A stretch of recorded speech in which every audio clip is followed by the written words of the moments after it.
Pak, kenapa kok daya antibakterinya bisa menurun, Pak? Karena adanya zat tambahan ini. Bisa saja ya, karena dia tingkat viskositasnya tinggi, kemampuan zat aktif ini dia untuk bergerak ya menuju dinding sel bakteri tadi itu semakin lambat sehingga akan mengganggu daya antibakteri si zat aktif tadi. Nah, itu bisa saja terjadi ya, bisa meningkatkan malahan atau malah bisa menurunkan ya, menurunkan daya antibakterinya. Makanya kita tetap melakukan uji aktivitas antibakterinya tanpa adanya zat aktif. Jangan sampai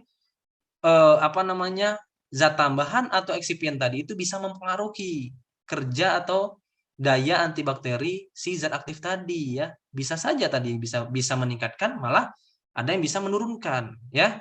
Nah, formula 6 ditingkatkan menjadi 7,5%, sama dia di sana ya, tidak. Bentar ya. Halo, assalamualaikum Kong. Ya.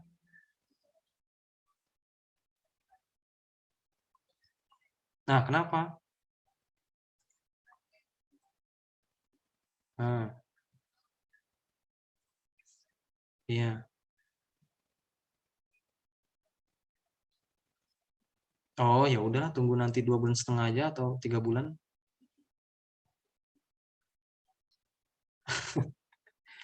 Aduh, nantilah Kong, gua ya nantilah, gua lagi ngajar dulu ya. Iya, iya, heeh. Yuk, belum gua lanjut daring yuk.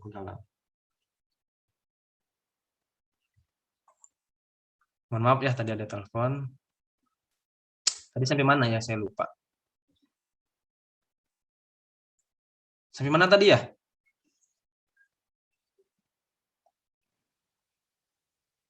PG. Oke, nah, di formula ke-6 tadi ya, ternyata ketika ditingkatkan PGA-nya menjadi 7,5%, tetap tidak ada daya antibakterinya. Berarti memang benar ya, sebagai kontrol negatif. Biasanya namanya negatif itu tidak ada pengaruh ya terhadap aktivitasnya. Nah, tetapi ketika konsentrasinya 10%, ternyata ada daya antibakterinya walaupun sangat sedikit ya, diameter zona hambatnya. Artinya dengan konsentrasi 10% saja dia ada daya hambat antibakterinya di sana. Berarti itu dari PGA-nya sendiri karena semakin banyak konsentrasinya di sana. Ada daya antibakterinya walaupun hanya sedikit saja ya. Nah, menurut kalian nih yang kelompok suspensi ya, formula keempat yang itu hanya 0,5% daya antibakterinya dibandingkan dengan formula 1 ya. Kenapa formula 4 itu lebih kecil daya hambatnya? Ada bisa jawab nggak kelompok suspensi ini? Kamu bisa mengatakan nggak bahwa sediaan yang dibuat ini lebih baik daripada doksisiklinnya sendiri atau senyawa murninya? Kamu bisa mengatakan tidak bahwa itu lebih baik? Bisa tidak? Pertanyaan saya. Kelompok suspensi. Ya, gimana Pak? Nah, ini kan ada nilainya, ini nilai diameter zona hambatnya ya. Formula 4 itu hanya senyawa murninya saja, hanya doksisiklin saja diujikan. Sedangkan formula 1 itu kan sediaannya ya. Nah, tetapi hasilnya menurut kalian ini secara angka ya, secara dilihat dari angka ya, jelas lebih bagus sediaannya daripada senyawa murninya. Nah, pernah apa ya? Kepikiran nggak sama kalian kok bisa lebih bagus, lebih baik sediaannya daripada senyawa murninya? Berarti doksisiklin nggak usah digunakan lagi lah sebagai antibiotik. Udah kami pakai yang sediaan saja, sediaan yang dalam bentuk suspensi ini saja. Lebih bagus kok diameter zona hambatnya, lebih bagus berarti hasilnya. Bisa nggak kalian mengatakan bahwa itu lebih bagus, sediaannya lebih bagus daripada senyawa murninya? Menurut kalian gimana? Kelompok suspensi. Karena fungsi utama itu kan doksisiklin, sedangkan PGA hanya zat tambahannya saja Pak. Jadi tetap doksisiklin yang berfungsi utamanya. Iya, berarti tapi dilihat dari nilai itu malah lebih bagus formula 1. Tapi mungkin untuk daya tahannya atau untuk keseimbangannya, homogenitasnya dan lain-lainnya mungkin itu berbeda. Keseimbangan homogenitas gimana, Dadan? Jadi kan karena PGA itu berfungsinya kenapa dipilih itu yang tadi PGA Agum arabicum karena PGA juga tidak mengubah struktur kimia dari doxycycline itu sendiri ya, dan bersifat alami juga. PGA juga dapat menghindari pengendapan juga dan memberikan struktur yang homogen. Jadi kalau misal dicampur hanya dengan air misalnya untuk doxycycline-nya saja, itu kan nanti homogenitasnya juga berbeda, mungkin efek yang diterapikan ke tubuhnya. Oke, nah tapi maksud saya itu kenapa daya antibakterinya bukan ke apa namanya evaluasinya ya? Kenapa lebih bagus yang Formula 1? Kalau dilihat dari angkanya. Angkanya nih 3,16 dengan 1,38. Jelas kan? Diameter zona amat yang bagusnya itu Formula 1 kan? Ya Dadan ya? Iya, Pak. Nah, kenapa? Kok senyawa aktifnya saja dia malah kecil nilainya? Ada yang bisa jawab nggak? Lihat baik-baik. Di sini jelas jawabannya ada nih. Kenapa? Ada yang bisa berpendapat nggak? Teman-teman yang lain?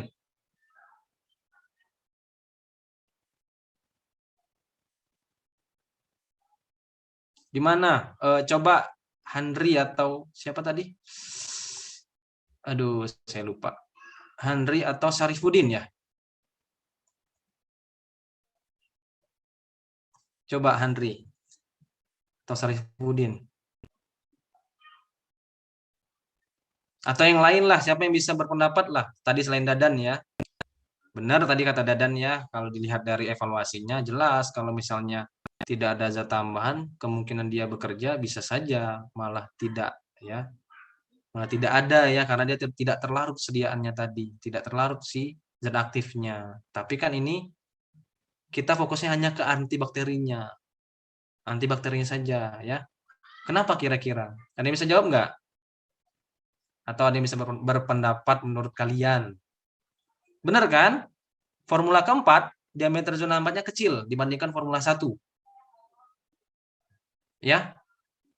Artinya ya udah karena bagus yang Formula 1, berarti doksisik yang untuk Formula 4 senyawa murninya lebih jelek hasilnya. Berarti nggak usah dipakai lagi. Udah yang dipakai itu dalam bentuk sediaan suspensinya saja. Gitu. Kenapa kira-kira? Randy, coba Randy. Menurut kamu gimana, Randy?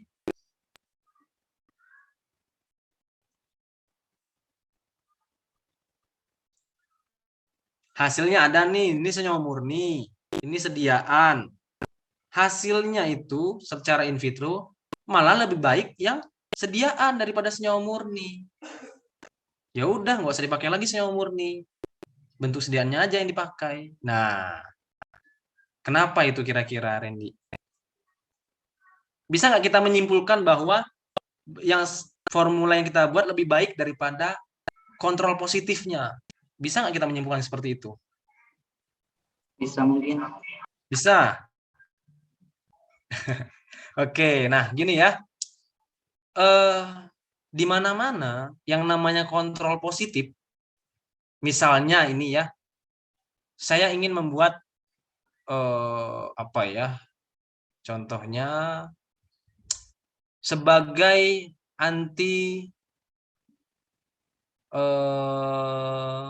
antipiretik ya, antipiretik misalnya, antipiretik analgetik misalnya, asam mefenamat ya. Ternyata ada apa ya? Obat herbal atau ekstrak, katakanlah ekstrak ya, yang punya kemampuan antipiretik dan analgetik juga. Nah, saya ingin membandingkan yang ekstrak tersebut dengan pembandingnya. Pembandingnya apa? Kontrol positif, misalnya asam mefenamat. Ternyata ketika dibandingkan, hasilnya lebih baik yang ekstrak ini dibandingkan dengan asam mefenamat ini. Nah, walaupun secara angka tadi ya saya katakan dia jauh lebih baik ya. Pada kasus ini ya, pada kasus yang penelitian ini ya, penggunaan doxycycline ini, tetap kontrol positiflah yang paling baik.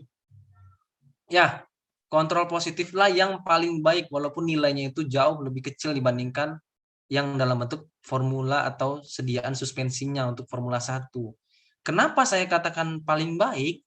Ini kita tidak bisa membandingkan. Karena apa? Lihat, kontrol positif F4 itu konsentrasi zat aktifnya hanya 0,5% ya. 0,5% kan ya? Benar? 0,5% ya? Nah, sedangkan di dalam Formula 1 itu kan bukan 0,5% ini ya. Oke? Nah, sehingga apa namanya? Tidak bisa kita bandingkan antara formula keempat dengan formula ke-1 tadi. Beda halnya kalau misalnya konsentrasi doksisiklinnya untuk senyawa murni disesuaikan dengan dalam bentuk sediaannya, berapa konsentrasinya. Nah, itu mungkin bisa dibandingkan. Tetapi kalau ini berbeda konsentrasinya dibandingkan dengan zat aktif tadi di dalam sediaan. Jauh lebih banyak tadi di dalam sediaan ya dibandingkan dengan senyawa murninya. Sehingga ya nilainya akan berbeda. Tapi tidak bisa dibandingkan kecuali konsentrasinya sama. Ya, misalnya ada sama-sama dia 10% di dalamnya. Nah, kalau sama-sama 10% bisa saja apa namanya? Tetap kontrol positif itu yang paling baik biasanya dibandingkan formula yang kita buat di sana. Sama halnya seperti tadi saya katakan asam efenamat misalnya sebagai kontrol positif.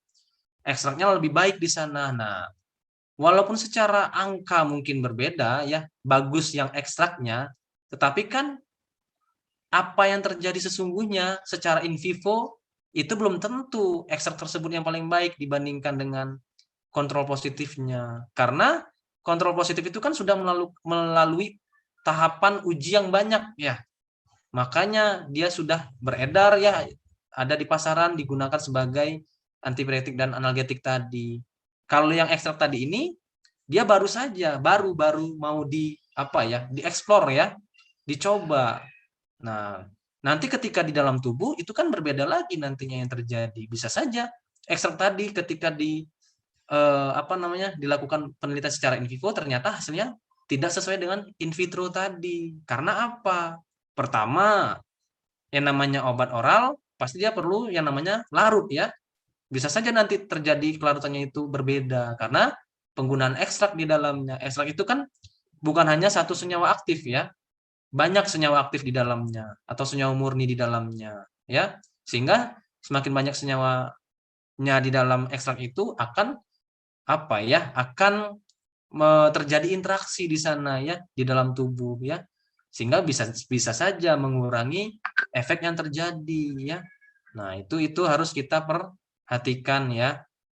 Nah, walaupun walaupun yang dengan PGA itu batasannya sampai 7,5% saja tidak tidak menghasilkan zona hambat dari antibakteri itu, ternyata dengan konsentrasi 10% itu dianya punya daya antibakteri. Berarti di sini PGA itu bisa saja ada daya antibakterinya ya dengan konsentrasi yang 10%. Di bawah 10% dia tidak ada daya antibakterinya ya.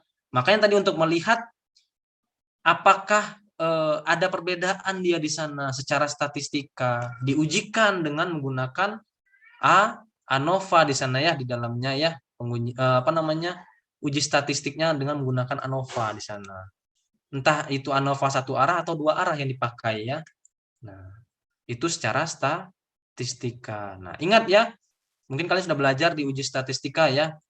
Untuk menguji secara statistika itu kita perlu data yang banyak ya. Setiap uji statistika itu punya minimal data yang bisa diolah. Kalau misalkan ketika kita ingin menguji ternyata syaratnya tidak dipenuhi, berarti tidak bisa diuji secara statistika ya. Ada persyaratan-persyaratan untuk setiap ujinya ya. Banyak ya uji statistik itu ya. Banyak jenisnya ya. Mungkin kalian sudah belajar ya di semester 2 kemarin. Nah, tadi juga pertanyaan dari apa saja sih yang mempengaruhi tadi dari Bu Feni ya kalau nggak salah saya ya. Yang mempengaruhi apa namanya, kestabilan daripada sediaan suspensi. Nah, kita ketahui bahwa ingat ya, suspensi itu ada dua ya bentuknya ya.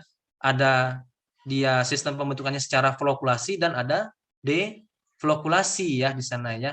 Kalau flokulasi itu sedimentasinya, laju sedimentasinya atau laju pengendapan zat aktifnya itu cepat ya dibandingkan dengan deflokulasi. Karena apa? Karena bentuknya sendiri itu lebih besar biasanya ya, tidak apa ya. Ya ukurannya lebih besar ya, ukuran daripada partikelnya dibandingkan dengan yang deflokulasi. Nah, tetapi kalau deflokulasi itu dia laju sedimentasinya lambat atau laju pengendapannya lambat ke bawah karena kan adanya gravitasi ya, terjadinya pengendapan di dalam sediaan suspensi itu ya, karena di dalamnya itu partikel tidak larut ya, tapi partikel yang terdispersikan di dalam pembawa yang cocok ya di sana ya. Nah, konsekuensinya apa akibatnya kalau misalnya laju sedimentasi yang lambat dengan laju sedimentasi yang cepat di sana. Nah, tadi kalau flokulasi itu laju sedimentasinya itu cepat ya, sehingga dia ada keuntungannya ketika di resuspensikan, dilakukan penggojokan kembali, itu dia lebih cepat untuk dianya bisa terdispersi ya. Nah, kalau misalnya yang deflokulasi itu karena ukurannya itu kecil-kecil dan juga rapat jarak antara partikel satu dengan partikel lainnya, itu mengakibatkan apa? Kalau dia sudah sudah mengalami pengendapan, dia agak sulit untuk diresuspensikan kembali ya. Nah, itu bagaimana Pak misalnya supaya dia mudah untuk diresuspensikan kembali kalau untuk yang deflokulasi ini. Nah, ini tergantung dari konsentrasi si suspending agent-nya. Jangan terlalu banyak berarti penambahan suspending agent-nya di dalamnya. Nah, itu. Apakah baik, Pak? Mana yang baik? Apakah flokulasi atau deflokulasi? Dua-duanya sama-sama baik ya, tergantung mana yang kita harapkan di sana ya. Karena setiap sistem itu ada kelebihan dan kekurangannya masing-masing. Nah, kemudian tadi dari Bu Feni tadi faktor yang mempengaruhi kestabilan suspensi. Pertama ukuran partikel ya. Tadi kan di sini ada ya,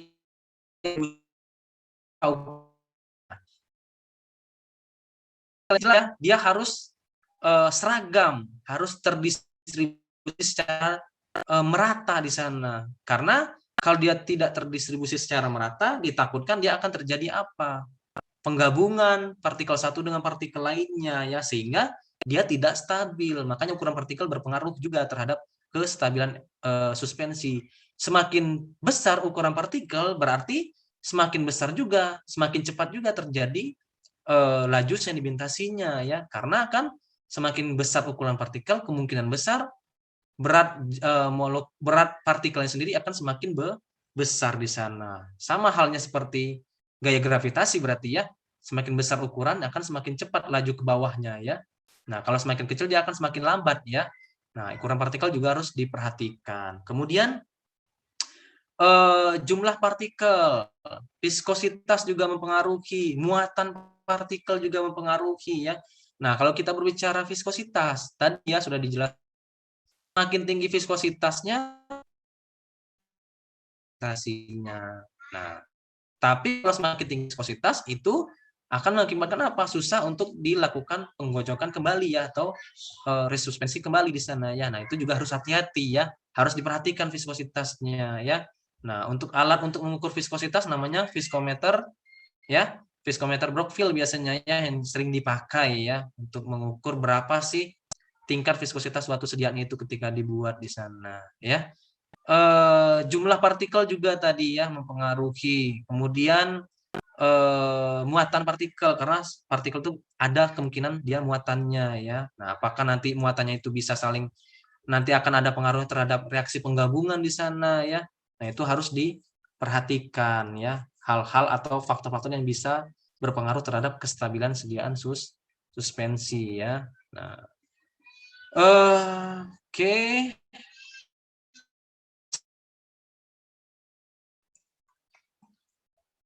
Tentang inkompatibilitas suspensi ini dari penyampaian temannya tadi. Ada lagi pertanyaan?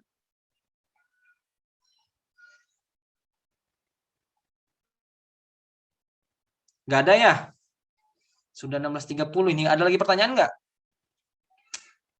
Kelas E, B dan D? Gak ada? Cukup ya? Cukup, Pak. Oke, karena waktunya sudah habis ya, jadinya hari ini presentasinya satu kelompok saja ya. Untuk kelanjutannya berarti kita lanjut minggu depan ya. Artinya kelas B dan kelas D yang akan luring ya. Kelas E nggak mau luring tuh, nggak tahu saya karena sibuk mungkin ya kelas E ya. Tapi ingat ya, semester depan kemungkinan besar bakal luring semuanya ya. Jadi kalian lebih mengatur lagi untuk yang sambil kerja ya, jamnya ya. Oke. Berarti yang sudah presentasi ada setiap kelas ada 2 kelompok yang sudah presentasi ya. Kecuali tadi saya lihat kelas bentar ya. Kelas D baru 1 ya yang presentasi ya. Benar ya kelas D ya? Kelas D? Benar, Pak. Oke, kelas D baru 1 yang presentasi. Berarti kita lanjut minggu depan ya, kelas D ya. Dan kelas B. Untuk jamnya nanti saya infokan lebih lanjut ya. Kita insya Allah mulai UAS itu tanggal 10. Kemungkinan besar ya. 10 Januari. Karena minggu depan itu minggu pertemuan terakhir ya. Minggu depan itu. Oke? Mungkin juga ada yang bertanya, Pak, apa namanya UAS-nya itu online atau offline? Ini baru rencananya baru offline ya rencananya, tapi nggak tahu ya apakah nanti keputusannya offline tetap atau online kah dia di sana nanti ya. Karena ya saya juga mikir